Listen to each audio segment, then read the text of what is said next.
සදහැවතුනි සියලු දෙනාම බෞද්ධ පිරිස පංචශීලය සමාදන් වෙන්නට নমස්කාරය කියන්න. අනිත් ආගම් අනුගමනය කරන පිරිස් තමන්ගේ ආගම ඒ වෙලාවේ මතක් කරන්න.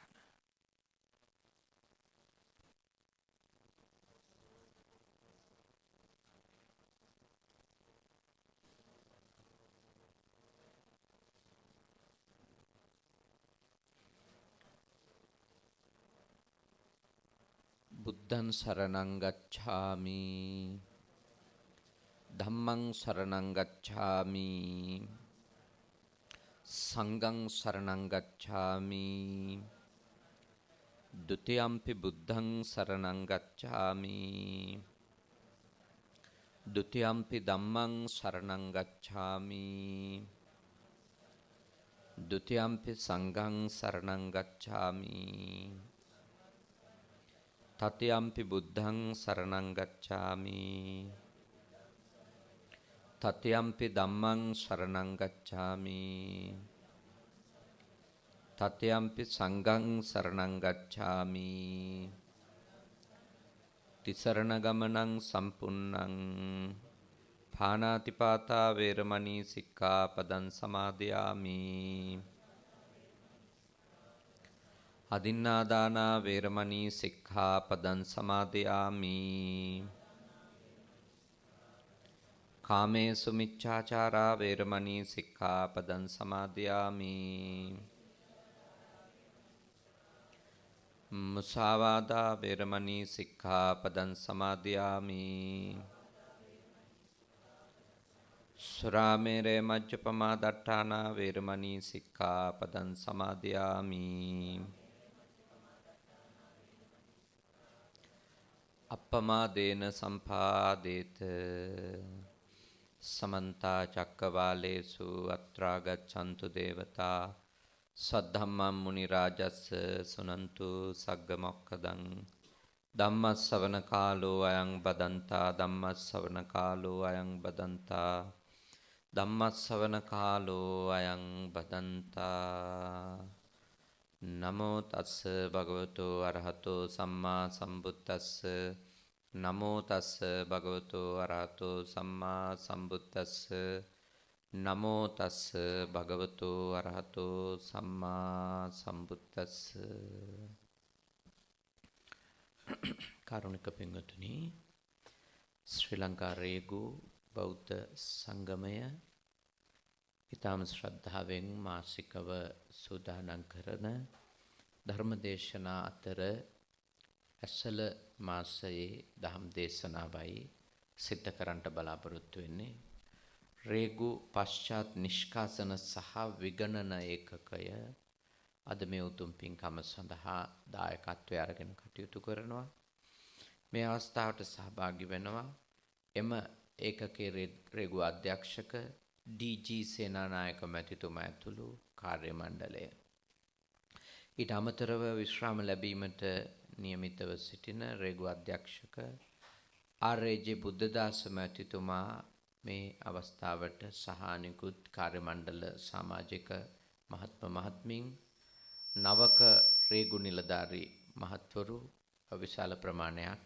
මේ දේශනාව ශ්‍රවණය කරන්නට මෙහිදී පැමිණ තිබෙනවා.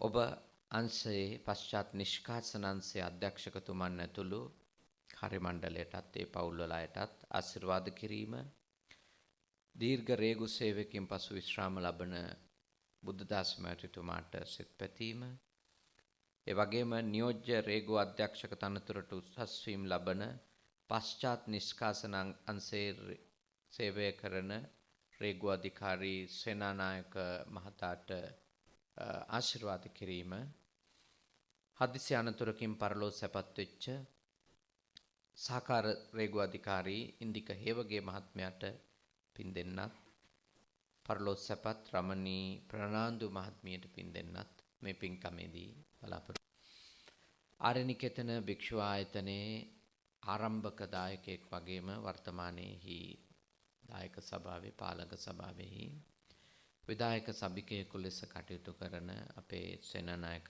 මැතිතුමා මේ සේනානායක මහතුරු ගොඩක් ඉන්නවා ඔබතුමා හඳුනන්නේ කොහොමද? එස්.කේ සේනානායක මැතිතුමා මම සේනානායක මහත්තයා කියලානේ අපි කියන්නේ. ඉතින් අපේ සේනානායක මැතිතුමා අපිට ආරාධනා කරා එස්.කේ සේනානායක මැතිතුමා මේ පින්කමට වඩින්නට කියලා ඊයේ චාරිත්‍රානුකූලව ආරාධනා කරා. අපේ දායක සභාවේ ලේකම්තුමා ප්‍රසංගල්විස් මහත්තයා මාර්ගයෙන් අද බුදු පුතුන් අපේ Facebook පිටුව ඔස්සේ මේ වැඩසටහන සජීවීව විකාශනය කරන්නත් එතුමා ඉල්ලීමක් කරා. ඒ අනුව විශාල පිරිසක් මෙහි මේ දේශනා බහනවා වගේම ලක්ෂ 6ක පමණ ශ්‍රාවක පිරිසක් එකතු වෙලා ඉන්න Facebook පිටුව ඔස්සේ බුද්ධ පුතුන් ඔස්සේ මේ දේශනාව තව විශාල පිරිසකට ශ්‍රවණය කරන්නටත් අවස්ථාවක් ලැබිලා තියෙනවා.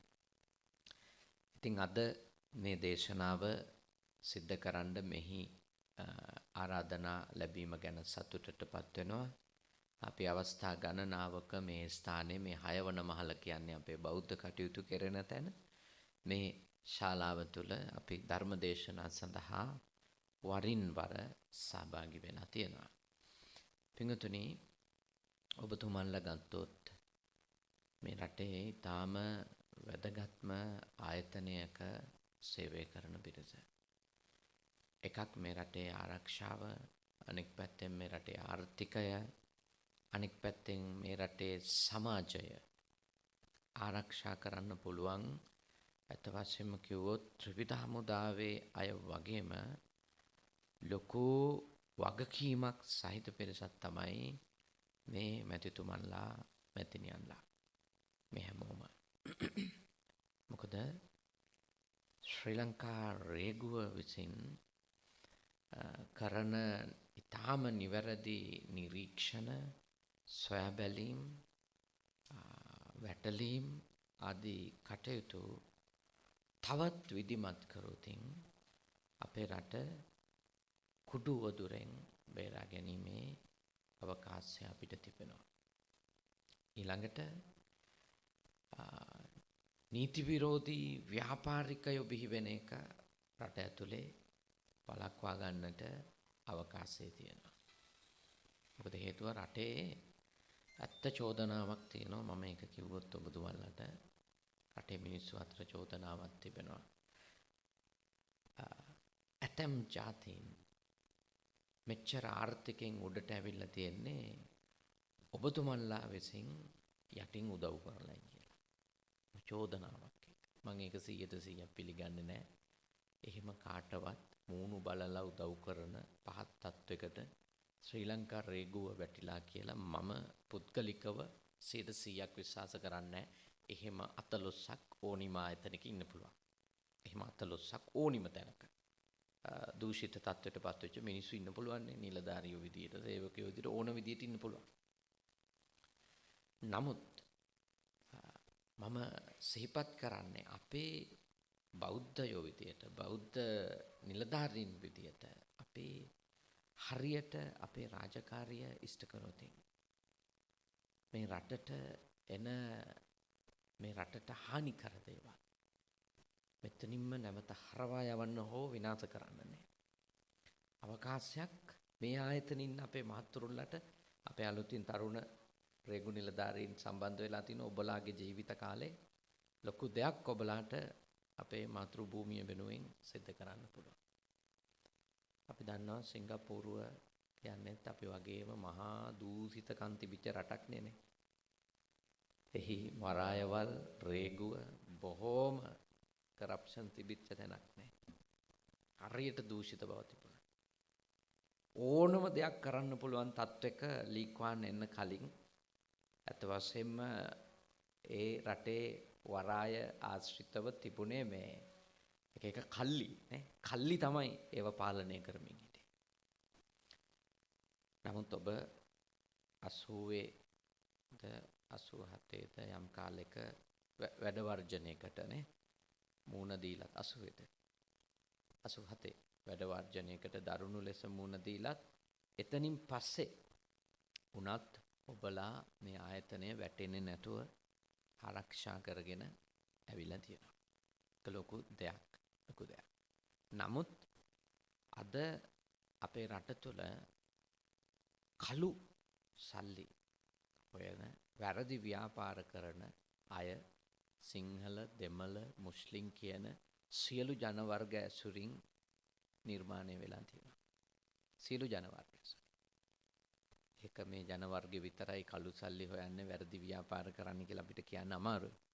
සියලු ජන වර්ග අතර ඊටාම වැරදි විදිහේ දේවල් කරන සහ තමන්ගේ නිවැරදි භාවය සාතික කරන්නේ නැතුව වැඩ කරන පිරිසක් හැදිලා තියෙනවා.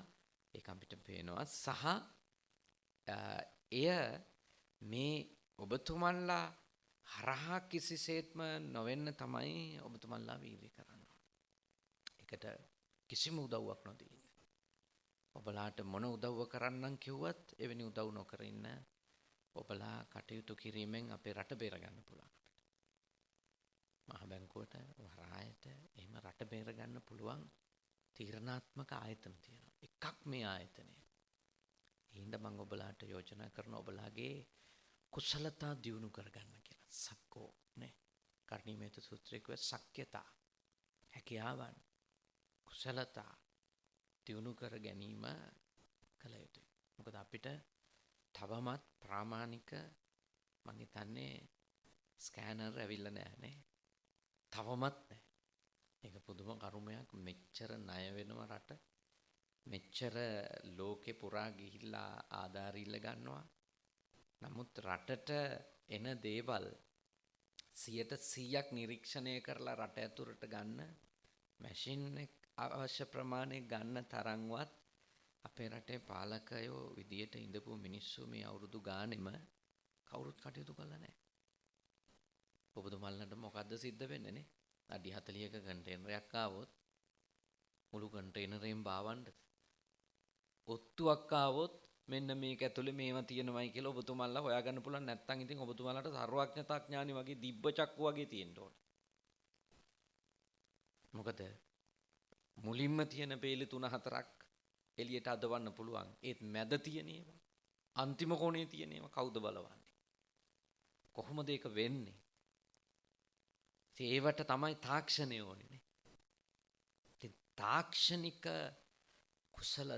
තාක්ෂණික කුසලතා කියන එක දියුණු කරගන්න අපේ රටේ තව යහපත් පාලකයෝ කවදා හරි බිහි වුණොත් ඒවට ඒ නීඩ් වලට නේ සල්ලි වේදම් කරයි. අනවශ්‍ය මෝඩ Tamanට ලාභ ලැබෙන පුද්ගලික ව්‍යාපෘති වෙනුවට රට ජය ගන්න රට උඩට එන ඒවට සල්ලි වේදම් කරයි. එතකන් ඔබලාගේ අතේ තමයි මේ රට තියෙන්නේ. ඔබලාට කුසලතා දියුණු කරගන්නට වෙනවා. මේ මිනිස්සුන්ගේ බොඩි ලැන්ග්වේජ් එක තේරුම් අරගෙනවත් මේ මිනිස්සු කරන්නේ මොකද්ද මේක ඇතුලේ කියන කතාව සහ ඇත්ත කතාව අතර පරස්පර තියෙද කියලා අඳුරගන්න. මොකද සියල්ල සම්බන්ධව ඔත්තු ලැබෙන්නේ නැහනේ. නමුත් අපිට මිනිහෙක්ගේ හැසිරීමෙන් මිනිහෙක්ගේ ඉරියව් වලින් ඒකට ඉදිරිපත් වෙන පුද්ගලයන්ගේ හිස්ටරි එක ගැන අපේ තියෙන නිරීක්ෂණ වලින් අපිට යම්කිසි ආකාරයකට හෝ මේ රටට වැරදි දේවල් වෙන එක සහ හරි දේවල් වුණත් ඒව ඇතුලේ අයුතු ලාභ ලබන එක. අයුතු ලාභ ලැබීමෙන් පිරිසක් උඩට එම සමාජයට හිත කරයි. එතකොට සාධාරණව ටැක්ස් ගෙවන මිනිස්සුන්ට ඒක මහා අපරාධයක් නේ. අයුක්තියක් නේ ඒක. ඒක අයුක්තියක්. සාධාරණව හැමදේටම ගෙවන මිනිස්සු ඉන්නවා. ඒ අතරතුරේ කවුරු හරි කෙනෙක් වංචනිකව එහෙම බදු නොගෙවා මෙතනින් මහා තොග අරගෙන යන්න පටන් ගත්තොත් අපේ රටට ඒක වෙන අසාධාරණයක්. ඒක අර ටැක්ස් ගෙවන මිනිහා අධෛර්යමත් වීමක්. ඒ මනුස්ස අධෛර්යමත් වෙනවා ඒකේ. ඊළඟට මේ රටේ නිලධාරියෝ ගැන විශ්වාස නැති වුණා. දැන් දේශපාලකයෝ ගැනත් විශ්වාස නැති වෙච්ච රටක නිලධාරීන් ගැනත් විශ්වාස නැති වුණොත් මහත්තුරුනි මොකද රටට වෙන්නේ? දැන් ඉන්දියාව ගත්තොත් හොඳ නිලධාරී පැන්තියක් ඉන්නවා. සුද්ධ හදපු සිවිල් සේවය ඇත්ත වශයෙන්ම ඉන්දියන් කට්ටිය ඊටාම හොඳට ඒක තව ටිකක් දියුණු කරගත්ත මිසක අපේ මෝඩයෝ වගේ කුඩුපට්ටම් කරගත්තේ නැහැ. අපේ උනේ ඩොකියුමන්ට් හදලා 70 ගණන් වල අර සුද්ධ හදලා තිබිච්ච විධිමත් ලස්සන හරියට රාජ්‍යයක් රකින්න පුළුවන් පෞරුෂයක් තිබිච්ච සිවිල් සේවය ඇත්ත වශයෙන්ම යම් දුරකට දියාරු එකක් කළා. ඒ හින්දා පාලකයෝ අර්බුදයට යද්දිත් අවාසනාවකට අපිට බලගතු සිවිල් සේවාවක් නොමැතිකම විසින් රට ඇද වැටෙනවා අනන්තයි. තාමත් මොනවා වුණත් අපි කොච්චර බැන්නත් සුද්දට පින් සිද්ධ වෙන්න හදපු සිස්ටම් එකේ චූටි කොටස් ටිකකින් හරි තමයි අපේ රට ඇදිලා යන්නේ. ඒක තමයි ඇත්ත. ඒ සිවිල් සේවාව තාම බලවත් වෙන්න ඕනි ඕනෙම රටක. දැන් බලන්නකෝ අපේ ආසියාතික කලාපෙමනේ රටවල් ගත්තොත් ඉන්දියාව තාම ඉහළින් සිවිල් සේවාව හදාගෙන තියෙනවා. එකපාරක් මට මතකයි ඉන්දියාවේ හමුදාපතිවරයෙකුගේ උපන්දිනය සම්බන්ධ අර්බුදයක් ආවා. අමාත්‍ය මණ්ඩලයේ නියෝජිතයා සහ හමුදාපති අතර ගැටණයක්. හමුදාපති සේවකෙක්, රාජ්‍ය සේවකෙක්. යා පුරවැසියෝ නියෝජනය කරන කෙනෙක්.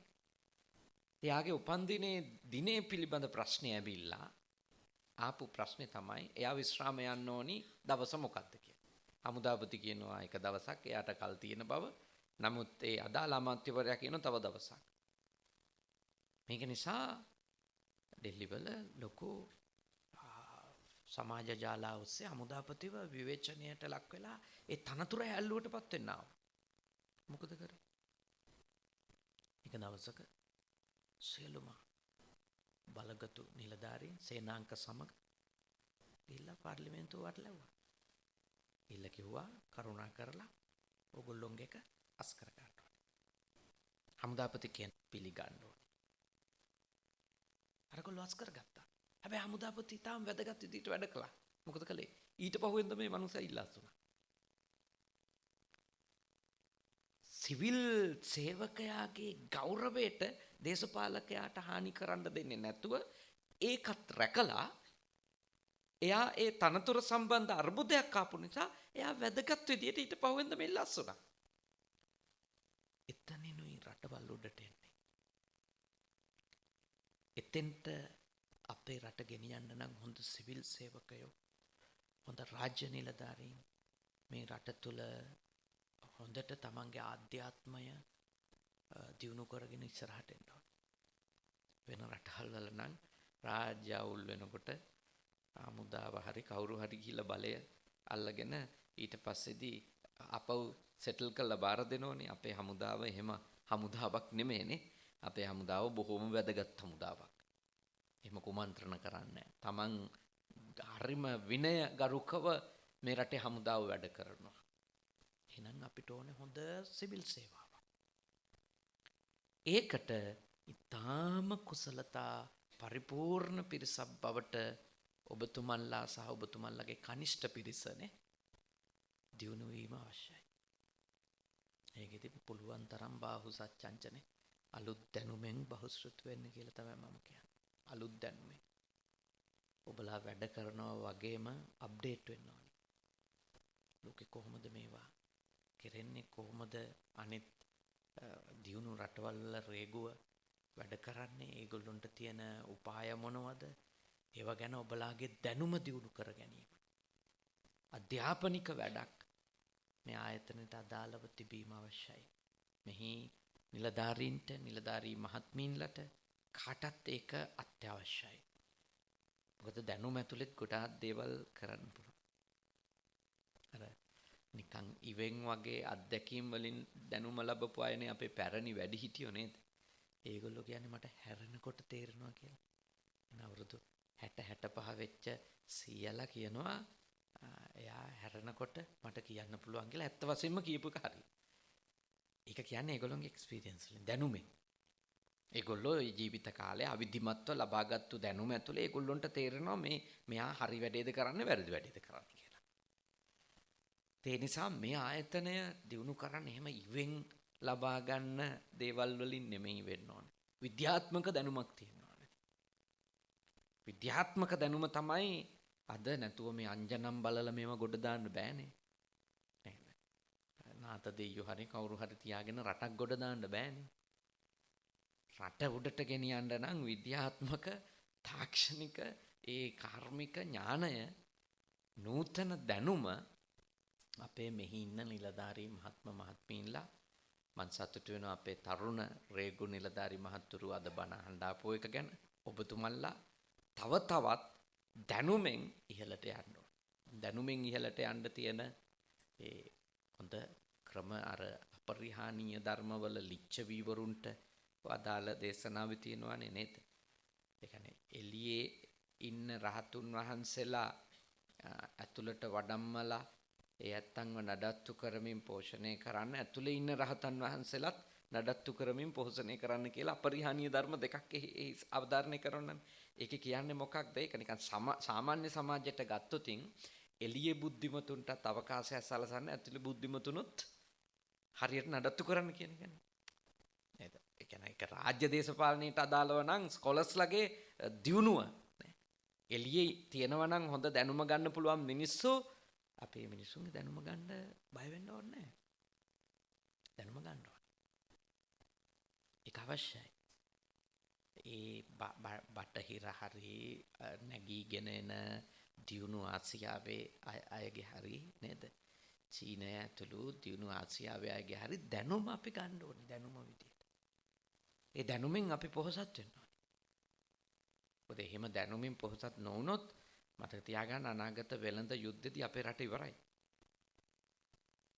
අපි හරියට ලකුණු නොවුනොත් අනාගත ඇමරිකානු චීන වෙළඳ යුද්ධෙදී අපි ජාතියක් විදියට රටක් විදියට හරි මේක හොඳම තැන පිහිටලා තියෙන ඒ හින්දම නරකම තැන. නේ. මේ සිල්ක් රෝඩ් එකේ හොඳම තැනනේ දැන් අපි ඉන්නේ. හරි. මේ අලුත් සේදමාවතේ අපි හොඳ තැනක අපේ රට ලකුණු වෙලා තියෙනවා. හැබැයි ඒකම නරක වෙන්න පුළුවන් අදූරදර්ශී පාලකයෝයි අදක්ෂ නිලධාරීන් හිටියොත්. ඒක වෙන්න පුළුවන්. මහා හානියක් වෙලා අර පැරණි බලංගොඩ හාමුදුරු හරි කවුරු හරි හාමුදුරු කෙනෙක් අනාවැකියක් කියලා තියෙනවා මේ කවදා හරි දවසක අපේ රටේ නොවන රටක රටවල් දෙකක යුද්ධ අතරට මැදි වෙලා ගිනිගෙන තමයි අපි විනාශ වෙන්නේ කියලා සිංහල ජාතිය. මේ කියන්නේ ලාංකිකයෝ විනාශ වෙන්නේ එහෙමයි කියලා. කියන්නේ අපේ රටේ යුද්ධකින් නෙවෙයි අපේ රට විනාශ වෙන්නේ වෙන රටවල් දෙකක් ගහගන්න ඒ මැදට ඇවිල්ලා තමයි ඒ මැදදි තමයි අපි විනාශ වෙන්නේ කියලා. අපි පුදුම පරිස්සම් වෙන්න ඕනි කාලයක්. පුදුම පරිස්සම් වෙන්න ඕනි කාලයක්. මොකද වේගයෙන් චීනයේ ආර්ථිකය නැගිටිමින් තියෙනවා. ඊට සාපේක්ෂව ඇමරිකාව තැතිගනිමින් තියෙනවා. ජපානෙත් නැගිටිමින් තියෙනවා. ඒ හින්දා අපිට අවශ්‍යයි අද අපේ ආයතන ඇතුලේ ඉතාම බුද්ධිමත් රාජ්‍ය නිලධාරීන් ඉන්නේ. ඉතාම උගත් අය. හොඳම දැනුම තියෙන පන්දම්කාරයන්ට නම් මේකට එන්න දෙන්න එපා දේශපාලන පන්දම්කාරයින්ට නම්. හොඳයි. සමා වෙන්න කිව්වට මම කෙලින් ඉල්ලා සිටිනවා මේ අපේ රට වෙනුවෙන් අපි කවුරුත් මැරණකම් මේකෙන ඉන්නේ. අපේ රට වෙනුවෙන් මේකේ මේ දේශපාලන පන්දම්කාරයෝ ආවොත් එහෙම දේශපාලකින්ගේ ලයිස්තු වල මිනිස්සු ආවොත් එහෙම සුදුසුකම් නැතුව සිද්ධ වෙන්නේ මතක තියාගන්න මේක තව දූෂිත තැනක් වෙනවා මිසක හොඳ තැනක් වෙන්නේ නැහැ. මේකට එන්න නම් ඉගෙනගෙන යන්න ඕනි කියන එක ඔබතුමන්ලාගේ වෘත්තීය සමිති හෝ මොකක් හරි ආයතන ඒ නිලධාරීන් ඒවට අදාළ අය හරීම අවංකවම පෙනී සිටින්න ඕනේ. මේකට එහෙම එන්න දෙන්න බෑ කියන එක එක්කෙනාට. එන්න දෙන්නත් බෑ යවන්නත් බෑ කියන එක. දේශපාලකින්ට ඕන විදියට නටන්න දුන්නොත් ආයතන ඉවරයි. රට ඉවරයි. ඒකයි. හැබැයි ඔබලා ඔවුන්ට වැරදි වැඩ නොකරන්න දෙනවා සේම ඔබලාගේ රාජකාරියේදී ඔබලා නිවැරදි වේද. අත්‍යවශ්‍යයි. දැනුම තියෙන කුසලතා තියෙන දැනුම ඔස්සේමනේ කුසලතාවේ හැදෙන්නේ නේ. දැන් ඉස්සර හිතපු එකක් තමයි මේ ඉගෙන ගත්තේ නැතුවට කමන්නේ දෑති දෙපේ වැඩ පුළුවන් නම් ඇති කියලා. නූගත් මිනිහෙකුට කැත්ත උදැල්ල දුන්නම් අතපය කපන් තමයි නවතින්නේ නේ. ඒ කැත්ත උදැල්ල අල්ලන එක දැනුමක්. ඒක දැනුමක් ඇතුලේ තමයි කැත්ත උදැල්ල හරියට අල්ලන්න පුළුවන්. නොලෙජ් එකක් නැති මිනිස්සුන්ගේ ස්කිල්ස් ගොඩනගන්න පුළුවන් කියන එක මනස්ගතයක්. ඒක කරන්න බෑ ඔය පුරුද්දටයි ඉවටයි වැඩ ටිකක් කරායේ නේ. නමුත් බුදුදහම කියන්නේ බාහු සච්චංච සිප්පංච. බහුශ්‍රුතකම ඇතුලේ තමයි ශිල්පීය ගුණය දියුණු වෙන්නේ. තථාගත ධර්මයේ සාකච්ඡා කරන්නේ ඒක. තථාගත ධර්මයේ අවධාරණය කරන්නේ බහුශ්‍රුත නම් ශිල්ප ශාස්ත්‍ර පුළුවන් වෙනවා. බහුශ්‍රුත නැතුව එක් ප්‍රාමාණික ඥානයක් උපයාගන්නේ නැතුව තමන්ගේ ශේෂ්ත්‍රයේ තමන්ගේ කුසලතා එන්නේ. දැන් මම ධර්මදේශකේ මම ධර්මයේ සම්බන්ධව සහ ලෝක විෂය සම්බන්ධව ප්‍රාමාණික ඥානයක් නැත්තම් මට මේක ඩිලිවර් කරන විදිය තේරෙන්නේ නැහැ ඔබට නේ. මට මේක ඔබට අදාළව මේ ආයතනට අදාළව කියලා දෙන්න අවශ්‍ය කරන ස්කිල්ස් කියන එක කුසලතා කියන එක මගේ ගොඩ නැගෙන්නෙම මම ලබා ගන්න ඥානය ඇතුලේ. මං කියවන්න ඕනි. මං අහුම්කම් දෙන්න ඕනි.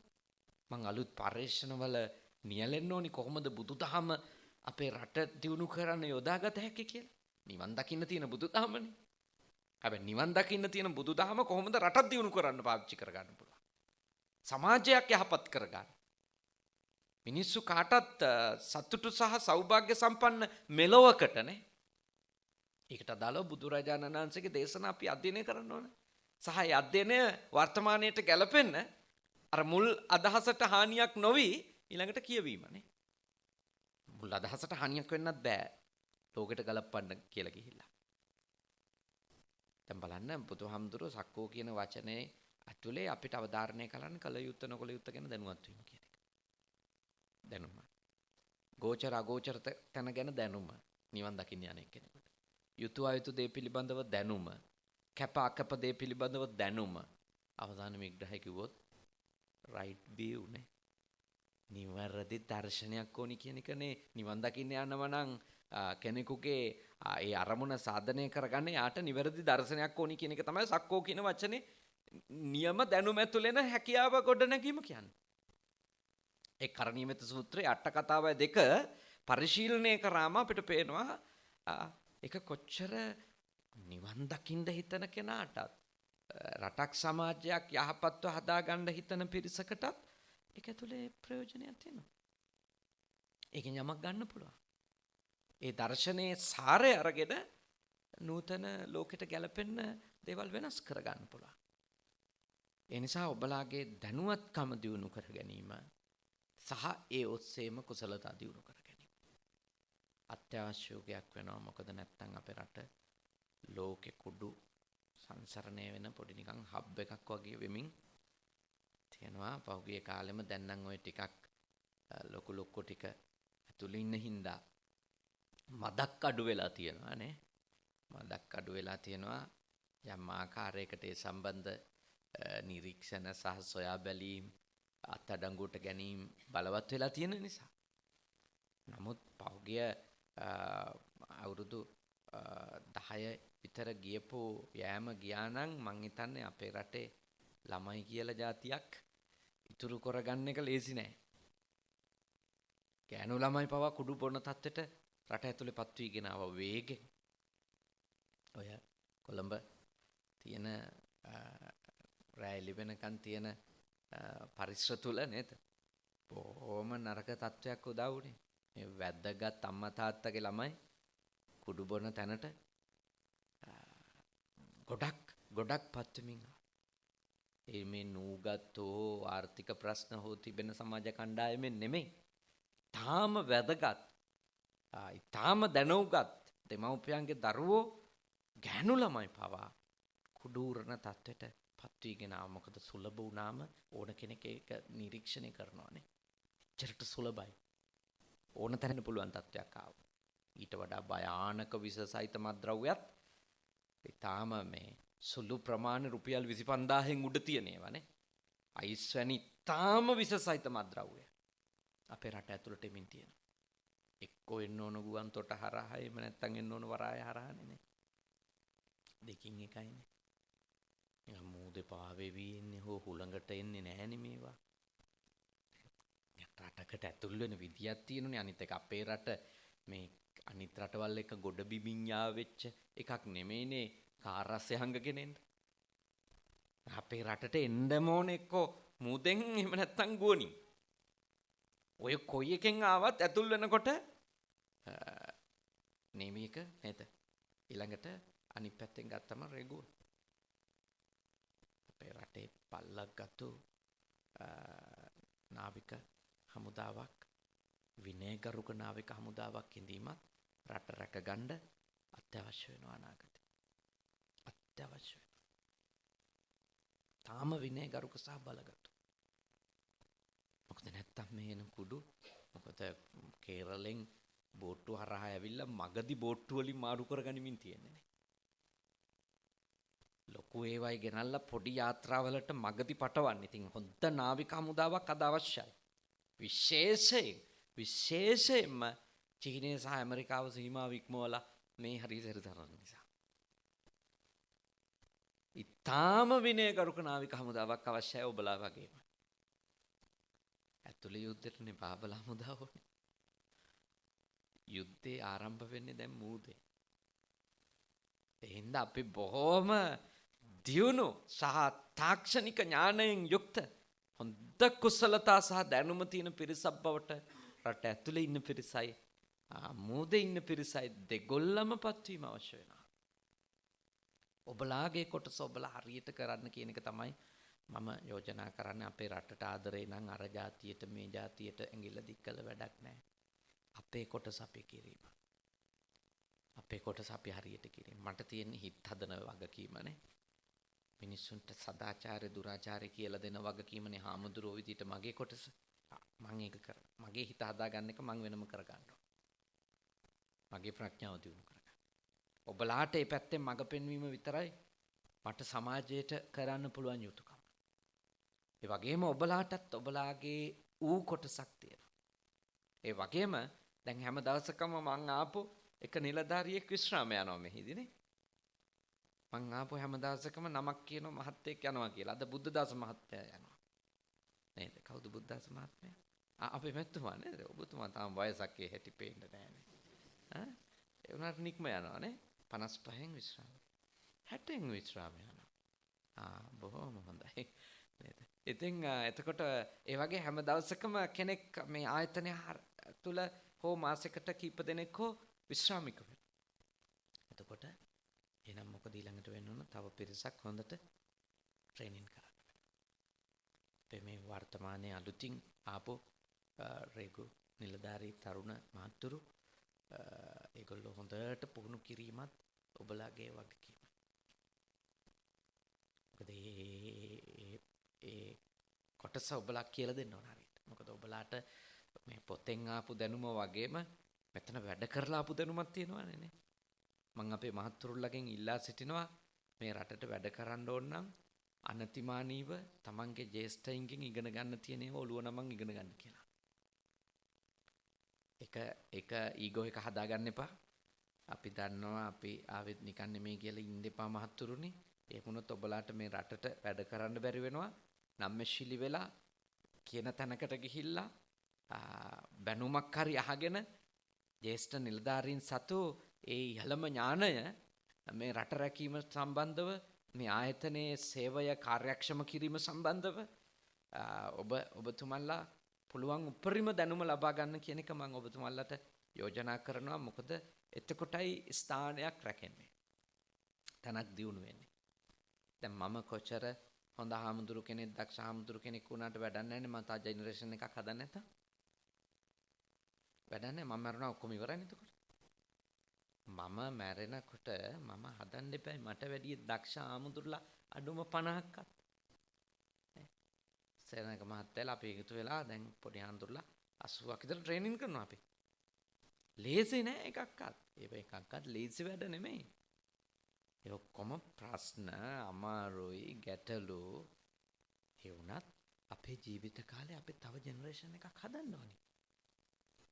භාග්‍යවතුන් වහන්සේත් ඒක කරානේ බුදු වෙලත් නේද? එහෙනම් උන්වහන්සේට විතරක් නිවන් දැක්කා මගේ ප්‍රශ්න ඉවරයි කියලා නිකන් වැඩ ඉන්න තිබුණනේ කැලෑවකට වෙලා. උන්වහන්සේ මොන තරම් ගම් නියංගම් දනවුනේ බල ඇවිදගෙන වැඩියද පයින්ම වැඩම කළා මිනිසුන්ට කතා කළා. මිනිසුන්ගේ ප්‍රඥාව දියුණු කරා. මිනිසුන්ගේ ආකල්ප වෙනස් කෙරෙව්වා. මිනිසුන්ට හිතන විදිය වෙනස් කෙරෙව්වා. අන්තවලින් නිදහස් වෙන්න කතා කරානේ. බුද්ධිමත්ව හේතුව හොයාගෙන ඵලය නැති කරන්න අවශ්‍ය කරන මාර්ගෝපදේශනේ සංසාරික ප්‍රශ්නෙටත් ලෞකික ප්‍රශ්න වලටත්. උන්වහන්සේගේ දේශනා ඇතුලේ සූත්‍ර 18000ක් විතරනේ. ඒ දේශනා ඇතුලේ උන්වහන්සේ බුදු වෙලත් ඒ සමාජ කාර්යභාරය කළා තියෙනවා. උන්වහන්සේගේ ප්‍රාර්ථනාව උනේ ඒකනේ බුද්ධෝහං බෝධිස්සාමි. මම බුදු වෙනවා අනිත් අයටත් අවබෝධය කරා යන්න උදව් කරමිනේ. මුත්තෝහං මම මිදෙනවා මෝචයේ පරේ අනිත් අයත් මුදා ගන්නවා. අනිත් අයටත් මිදෙන්න උදව් කරනවා. තින්නෝහං මම ඈතර වෙනවා. තාරේස්සාමි අනිත් අයත් ඈතර කරගන්න මම මැදිහත් වෙනවා. එතකොට අපිට මේ බෝධිසත්ත්ව ඒ බුදු ගුණය අපි ගන්න බෑ අපේ ජීවිතේට. ඒ කියන්නේ අපි බෞද්ධ වෙනවා කියන එකේ අදහස. මගේ ප්‍රශ්නේ විසඳ ගන්නවා වගේම මම තව පිරිසකට අවශ්‍ය කරන උපකාරය කරන්න ඕනේ. ඒකට අපි බෝධිසත්වවරු වෙන්න ඕනේ. නැත්තම් රටක් සමාජයක් දියුණු වෙන්නේ නැහැ කොහෙවත්. ලෝකෙ දියුණු රටවල් හැම එකකම ඒ බෝධිසත්ව චර්යා කියලා ඒගොල්ලෝ දන්නේ නැහැ. හැබැයි ඒගොල්ලෝ මේ ක්වොලිටිස් ටික දියුණු කරගත්තා. එනමද? ඒගොල්ලෝ ඒ අවශ්‍ය කරන දේ දියුණු කරන් තියනවා. ඒවා අපේ නම් වලින් නෙමෙයි දන්නේ ඒගොල්ලෝ. ඒ කියන්නේ අපි කියන ආගමික වචන වලින් නෙමෙයි ඒගොල්ලෝ දන්නේ. වෙන විදියකට ඒ දැනුම මේ සත්‍ය කොහේ තිබුණත් සත්‍යනේ. සත්‍යයට මේ සත්‍ය තියෙන්නේ මෙතන විතරයි, සත්‍ය උපදින්නේ මෙතන විතරයි කියලා එකක් නැහැ. සත්‍ය කියන එක කාට තේරුණත් කොයිබ තේරුණත් එක සත්‍යයිනේ. සත්‍ය කලර්ෆුල් නෑනේ. සත්‍ය එක පාටයි නේ. සත්‍ය පාට නෑ. එක පාටයි සත්‍ය. ඉතින් ඒ සත්‍ය කියන එක හරියටම තේරුණාම සම්මුති සත්‍ය හරි නේද? සම්මුති සත්‍ය හරියටම තේරුණාම ඒක ලෝකේ කාටත් එක විදිහට තේරෙනවා. ලෝකේ තාම දියුණු જાතීන් මා දකිනවා ඒ ගොල්ලොන්ගේ දියුණුව ඇතුලේ තියෙන්නේ මේ ඊටාම උදාර අපේ බුද්ධ ධර්මයේ කියපු උදාර ගුණේ ගොල්ලෝ ගාව තියෙන හින්දා. සතියකට හමාරකට කලින් එංගලන්තේ ඉඳලා ආවිතින් මම කල්පනා කරේ ඒගොල්ලෝ බුද්ධ ධර්මේ දන්නේ නැති වුණාට බුද්ධ ධර්මේ තියෙන දේවල් තමයි ඒගොල්ලෝ ඉතින් පුහුණු වෙන්නේ.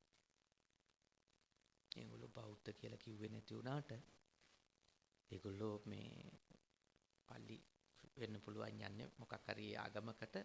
නමුත් ඒගොල්ලොන්ගේ ජීවිතේ තියෙනවා ඊටාම වටින බෞද්ධ ආධ්‍යාත්මයක තියෙන ගුණ. තාම වටිනේ. මට හම්බුණා 60 70කට බ්‍රිතාන්‍ය වැසියොන්ටම කතා කරන්න එක දේශනාවකදී. ඉතින් මම තේරුම් ගත්තේ කොච්චර මේ මිනිස්සු මේ ඒගොල්ලොන්ගේ පැත්තෙන් අපි කතා කරන තැනටම ඇවිල්ලාද කියන එක. ඒ නිසා අපිට මේ රට ගොඩ නගා ගන්න අපි කටයුතු කරනවා. මේක ඉවරයි වැඩන්නේ. රටේ ඇති වෙමින් තියෙන ආකල්ප නරක එකක් නේ. අන්තිම නරක එකක්. යන්න පුළුවන් හැම මිනිහම ඉතියෝපියාවට හරි පණින විදියක් ගැන ප්ලෑන් කරන්න බෑ. මේකේ ඉන්න කවුරුත් කතා කරන්නේ නැහැ. ඒ ලෙවල් පාස් වෙලා නම් ඒ හැම මිනිහම හිතන මේ රට දාලා යන්නේ නැති ගැන. අම්මට තාත්තට කීයක් හරි තියනවා කියලා පේනවා නම් වද්ද දිදි ඉඩම් විකුණලා හරි අපි යවන්න කියන එක තමයි ඊළඟ දැනුගත් પરම්පරාව මේ සමාජයේ ඇති කරමින් තියෙන මතය. ඒක හොඳ එකක් නෙමෙයි. ඒ වුණොත් මේ රටේ මොකුන් ඉතුරු වෙයිද කියලා හිතා. අපි ඔක්කොම දාලා ගියොත් දැන් මටත් පුළුවන් කිසිම ප්‍රශ්නයක් නැතුව ඇමරිකාවට යන්න. මට ඉඩමකුත් ගොඩ නැගිල්ලකුත් පූජා කරලා තියෙනවා. ඇවිල්ලා වැඩ ඉන්න කියලා වීසා තියෙන ඔක්කොම මං යන්නේ. මොකද මේක මගේ රට. මං ඉපදුනෙත් මේකේ, ජීවත් වෙන්නෙත් මේකේ, මං අපවත් වෙන්නෙත් මේකේ. ඒ 아무තු උපාදානයක්ින්ද තණ්හාවක්ින්ද නෙමෙයි. නමුත් ඉතින් අපි ඉපදිච්ච රට යහපත් රටක් කරලා අපේ රටේ පුරවැසියන්ට උදව් කරන එකනේ අපේ කාර්යය. මොකද අපි PhD දක්වා උගන ගත්තේ ඇමරිකාවේ සල්ලි වලින් නෙමෙයිනේ. එංගලන්තෙන් අපිට සල්ලි දීලා නෙමෙයි. අපේ මේ දුප්පත් අහිංසක මිනිස්සු Taman නොකා නොබිනේ අපිට දාන දුන්නේ. ඒගොල්ලොන්ගේ ගෙවල් වල කවදාවත් කාපු නැති විදියටනේ ආහාමුදුරුවෝ අපිට මේ දාන ටික හදලා ගෙනාවා. ඉතින් ඒ මිනිස්සුන්ට අපි වැඩ කරන්න ඕනේ. අපි ඔක්කොටම මේක දාලා යෑම ප්ලෑන් කරන්න බෑ. යන්න පුළුවන්කම තියාගෙනයි නොගිහින් ඉන්න ඕනේ. ඒක තමයි වැදගත්තේ. මේක දාලා ගියොත් මේක හිස් මිනිසුන්ගේ රටක් වෙනවා. ඒ නිසා මේ රට යහපත් කරගන්න ඔබලාගේ දැනුම දියුණු කරගන්න. මම කියන්නේ මේ අරයාගේ ඉන්න මෙයාගේ ඉන්න ප්ලෑන් කරන්න නෙමෙයි. ඔය ගොඩාක් අය හිතන්නේ මේ අරයාව නම් ප්‍රශ්න ඉවරයි. මෙයාව නම් ප්‍රශ්න ඉවරයි. UMP කට්ටියට, පොහොට්ටු කට්ටියට, JVP, හෙළ උරුම ඔය හැම පක්ෂෙම කට්ටියට හිතෙන්නේ අපේ එකෙක් ආව නම් ඕක ඉවරයි කියලානේ. ඉවරයි එයාලගේ ප්‍රශ්න. රටේ ප්‍රශ්න නෙමෙයි. ඉතින් ඔය කට්ටියගේ කට්ටියනේ හිටියේ. තන්දාන වෙලා හරි වෙන්වෙන්ව හරි හිටියේ කොයි පක්ෂවල අයද? කොන්සර්වේටිව් කට්ටිය හිටියද මෙහි? ලිබරල් එකේ කට්ටිය නෙමෙයි මෙහි ඡන්දිල්ලු UMP, ශ්‍රී ලංකා, පොට්ටු, JVP, හෙළ උරුම තව චූටි කැලි බැලි තියෙනවානේ. ඉතින් අපේ ඉතින් ඒගොල්ලෝ මාරු කරයි කියලා මුකුත් වෙනස් වෙන්නේ අපි වෙනස් වෙන්නේ නැතු. අපි වෙනස් වෙනවා. ඒගොල්ලෝ 5න් 10න් එනවා යනවා. අපිනේ රටේ පුරවැසියෝ. අපි යහපත් වෙන්න ඕන. අපි නිවැරදි වෙන්න ඕන. ගොඩාක් අය හිතනවා අර රජ කාලේ ඉන්න රජුරුව තමයි දැන් ලංකාවේ ඉන්නේ කියලා. ඒ නිසා නිතරම අපි රාජා බවතු ධම්මිකෝ කී ඉන්නවා. රජු දැහැමි වුණා නම් වැඩේ ඉවරයි කියලා. කොහෙද එහෙම රජෙක් ඉන්නේ? මේ ඉන්නේ පුරවැසියන්ගේ ඡන්දෙන් පත් ජනාධිපති කෙනෙක් නේ. ඉතින් මේ මිනිහට පතල වැඩක් නැහැ. පුරවැසියෝ යහපත් මිනිහෙක් පාලකයෙක් කරගන්න ඕන. පුරවැසියෝ ඉන්නේ අශිෂ්ට තැනක නම්, අවිනය තැනක නම්, ප්‍රඥාවක් නැති තැනක නම් ඒ අවිනයක් සහිත දුෂ්ප්‍රඥ පුරවැසියන්ගෙන් නුවණැති බුද්ධිමත් දැහැමි පාලකයෙක් උඩට එයිද? හොඳට හිතන්න. දැන් මේ තාත්තකින් පුතාට යන එක නෙමෙයි ලංකාවේ ජනාධිපතිකම කියන්නේ. ඒක රජකම නෙමෙයි. ඒව ඉවරයිනේ සුද්දොන්ගේ කාලේ. ඉන්න බුද්ධිමත් එන පාලකයා පක්ෂේ මොකක් වුණත් අපිට ප්‍රශ්නයක් නෙමෙයි. අපේ වගකීම අපි කරන එක. එතකොට ඒගොල්ලෝ නිවැරදි වෙනවා. හාමුදුරුවෝ වෙච්ච අපි අපේ වගකීම කරන්න. රාජ්‍ය නිලධාරීන් වන ඔබලාගේ වගකීම රට වෙනුවෙන් කොටස. අපි කවුරුත් අපේ නිවනට වැඩ කරන්න ඕනේ. අපේ නිවන් දකින්නට, අපේ විමුක්තියට, අපේ ප්‍රඥාව දියුණු කරගෙන අපේ අවසානය සනිටුහන් කරන්න මේ සසර ගමනේ එකට වැඩ කරගන්න ඕන මාත් කරගන්න. මම මේ සමාජයේ කතාව මෙතන කතා කරාට මම මගේ පුද්ගලික ප්‍රශ්න විසඳගන්න. මොකද ඊළඟ ආත්මේ අපාය නොවැටෙන්න. නිරේක උපදින්න නැතුව ඉන්න. අවශ්‍ය ටික මං කරගන්න පුද්ගලිකව. හැබැයි ඒක කරන ගමන්ම අපිටත් අර බෝධිසත්වයන්ගේ තිබිච්ච උතුම් බෝධිසත්ව චර්යාව පුහුණු වෙන්නත් තියෙනවානේ. සමාජ කාර්යභාරයක් තියෙනවා. රට වෙනුවෙන් කාර්යභාරයක් අපි කාටත් තියෙනවා. මොකද රටේ සල්ලි වලින් ඉගෙන ගත්තා නම් ඊට පස්සේ කියන්න පුළුවන්ද මං තනියෙන් මගේ වැඩේ කරගන්නවා රටට එහෙන ගැහුණත් මට කමක් නැහැ කියලා. එහෙනම් රටේ සල්ලි වලින් ඉගෙන ගන්න නැතුව ඉන්න ඕනේ. ඒ නිසා අපේ රටට වැඩ කරන්න බහුශෘත වෙන්න. බහුශෘත වෙන්න. ඒ වගේම සිප්පංචයි තාම හොඳ කුසලතා පරිපූර්ණ පිරිසක් බවට අපේ රාජ්‍ය නිලධාරීන් පත් වෙන්න ඕනේ. ඒ ඔක්කොටම වඩා තවත් වැදගත් කරුණක් තියෙනවා. ඒ තමයි විනයෝච සුසික්කිතෝනේ ඩිසිප්ලින්. ඩිසිප්ලින් කියන්නේ අවංකකම. ඩිසිප්ලින් කියන්නේ අවංකකම. මම මොන හේතුවක්වත් නොකරනේව තිබින්. මොන හේතුවක් නිසාවත් නොකරනේව මට තියෙන්න ඕන. කොයි බලපෑමාවත් මං අනිවාර්යයෙන්ම කරනේව තියෙනවා. ඒකනේ ඩිසිප්ලින් කියන්නේ. විනය කියන්නේ මිනිහෙක්ගේ අවංකකම. සීලය කියන්නේ ඒකටනේ. මම මගේ හදවතට එකඟව මොන අලාභේ වුණත් නොකරන දේවල් මගේ ගාව තියෙනවා. මොන ලාභේ ලැබෙනවා කිව්වත් මම කරන්නේ නැතිව තියෙන්න ඕනේ නේ. ඒකනේ ආයතනිකත් විනය කියන්නේ. මේ ශ්‍රී ලංකා රේගුවේ විනය කියන්නේ ඔබේ හෘදේ සාක්ෂියට එකඟ වීමනේ. පොත්වල මොනව තිබුණත් වැදගත් දේ හෘදේ සාක්ෂියනේ. ඒ හෘදේ සාක්ෂියට එකඟ රාජ්‍ය සේවකයෝ බවට අපිපත් වෙනවා. අවංක වෙනවා. අවංක නොවිනම් මේ රට උඩට ගෙන්න බෑ. මේ ආයතන උඩට ගෙන්න බෑ. අවංකකම ප්‍රධාන නිර්ණායකයක් වෙන්න ඕනේ. රාජ්‍ය සේවයේ දේශපාලන ශාස්ත්‍රයේ අනිකුත් පුද්ගලිකාංශවලත් හැම තැනකම අවංක වෙන්න ඕනේ. මොකද අවංකකම නැති වුණොත් අපි ආයතනික විනය විනාශ කරනවා කියන එක තමයි අදහස. තමන් තමන්ගේ දවසට අවංක වෙන්න කොයි ඇති. නෑ අද උදේ ආවා මෙහෙට නේ. මෙතනින් හවස 5 විතර වෙනකොට යනවා ඊළඟ shift එකේ ආයිදී මොකක් හරි ක්‍රමයට කොහොම නමුත් පැයටක් විතරනේ. පැයටක් 10ක් ඒ වැඩ කරන වෙලාවට අවංක වෙන්න. ඒ ටිකේ පුළුවන් තරම් විනිවිද භාවයේ තියාගන්න. හදවතට එකඟව ජීවත් වෙන්න. මොකද විශ්‍රාම ගියාට පස්සේදී නිලධාරියා ඉවරයිනේ නේ. මහත්තයාගේ මේ මාසෙන් පස්සේ නිලධාරියා ඉවරයිනේ. එතකොට ඉතුරු වෙන්නේ මොකක්ද? හෘදය සාක්ෂියනේ. ඕකෙක්කනේ මහත්තයෝ ඉන්න වෙන්නේ. දැන්ට මහත්මයාට ඉතින් තාමත් අතේ පයේ හයිය තියෙන නිසා සමාජ සම්බන්ධකම් ඇතුළේ තෝරනම් හෘදය සාක්ෂිය අමතක කොල්ලා තව ටිකක් යන්න පුළුවන් වෙයි. ඒත් මහත්තයෝ ඇඳකට පුටුවකට වැටෙන දවසක් එනවනේ අපි. heart attack එකකින් ගියේ නැතොත් එක සැරේ හක් ගෑවිලානේ. එතකොට අන්න එදාට අපිට හිතෙනෝනේ අපි ගැන. අපිට අපි ගැන කල්පනා වෙන දවසක් එනෝනේ මේ මොකද අපිත් එක්ක පිරිස අඩුවෙන් කතා කරන දවසක් එනවා. අපිට කෝල් අඩුවෙන් එන දවසක් එනවා. කෝල් එන්නෙම නැති දවසකුත් අපිට එනවා ජීවිතේ. Facebook එක පැත්තේ කරක් ගහන්න බැරි දවසකුත් එනවා. අද බය වාරු නැහැ ටච් කරගන්නවත් බෑ මේ ස්මාර්ට් ෆෝන් එකවත්. එහෙම දවසක් එනවා. එදාට තියෙන්නේ මොකද්ද? හෘදය සාක්ෂි. එදාට කරපුවා මතක් කරන්නේ. එතකොට අපි මොකද කරන්න ඕන? කරලා තියෙන්න ඕනේ මතක් කරන්න පුළුවන් ඒවා. තේරුණානේ නේද? ඒ වෙනකොට අපි එහෙනම් කරලා තියෙන්න ඕන මොනවද? මතක් කරන්න පුළුවන් ඒවා. බුදුහාඳුරෝ අදාලා යසාසු මුකෝ රෝදං විපාකම් පටිසේවති. ඒක වේ කඳුළු පුරෝගෙන මතක් කරන්න වෙන්නේ මොනම් කරන්න එපයි කියලා. එනේ ඇස් වලින් කඳුළු ගලන තත්වයක් එනවනම් සමහර ඒවා මතක් කරනකොට ඒවනම් කරන්න එපයි කියලා බුදුහාඳුරෝ අපිට බොහොම මෛත්‍රියෙන් ඉල්ලුවා. ඒ කඳුළු පුරෝගෙන මතක් වෙනවා කියන්නේ මොකද්ද? තමන් කරපු අයහපත් දේවල් වල විපාක ඒ වෙනකොට තමන්ගේ ගාවට එමින් තියනවා කියන එක.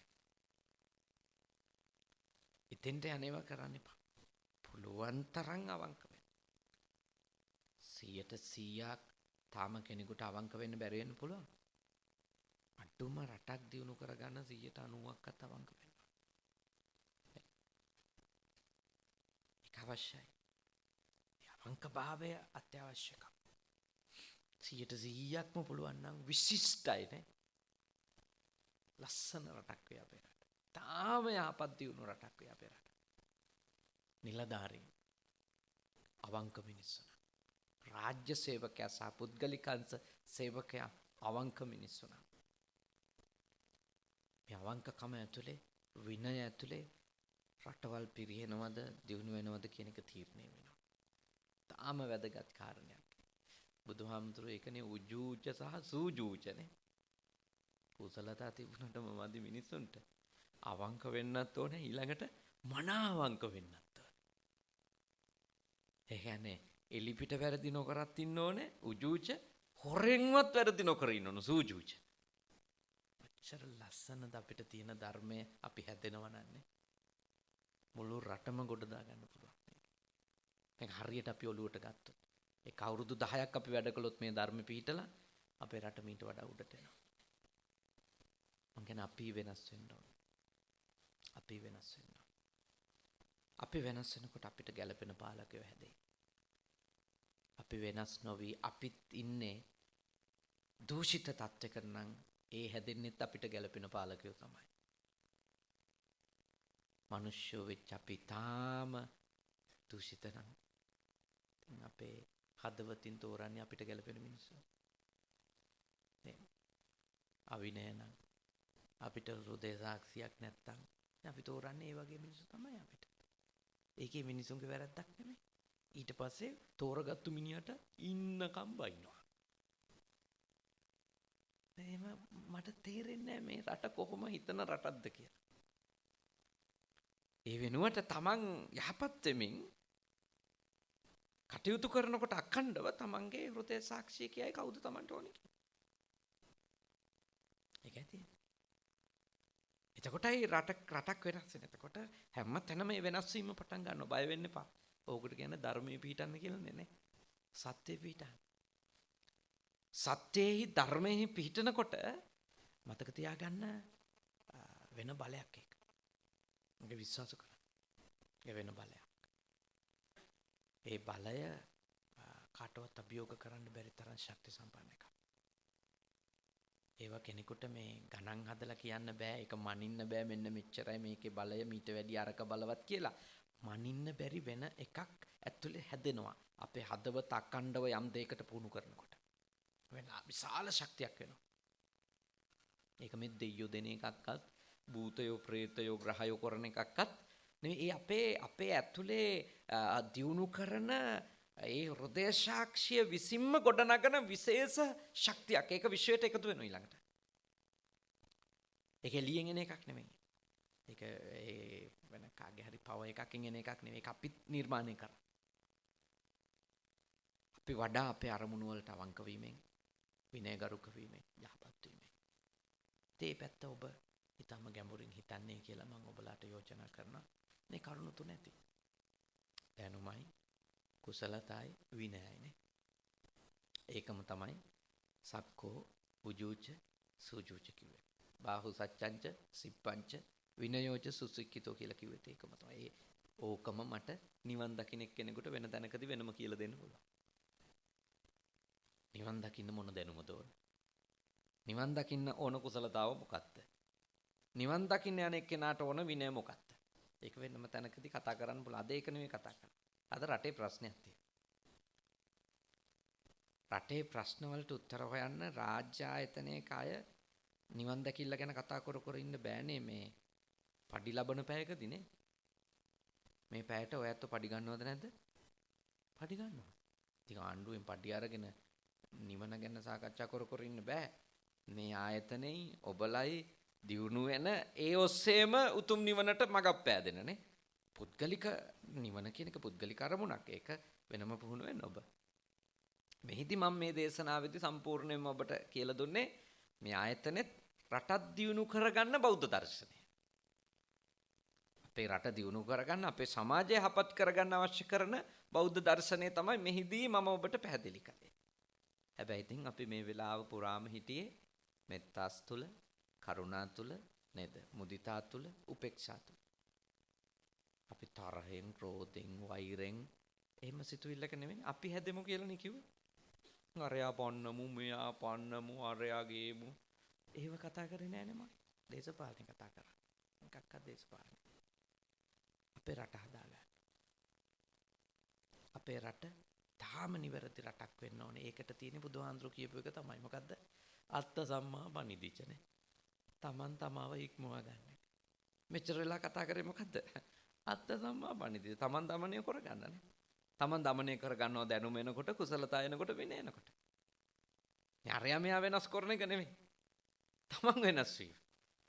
බද්දවාගී කුමාරවරුන්ටත් කිව්වේ ඒකනේ භාග්‍යවතුන් වහන්සේ. අරයා මෙයා ගැන හොය යන්න එපා. පැත්තකට වෙලා තමන් ගැන හොයා ගන්න කියලානේ.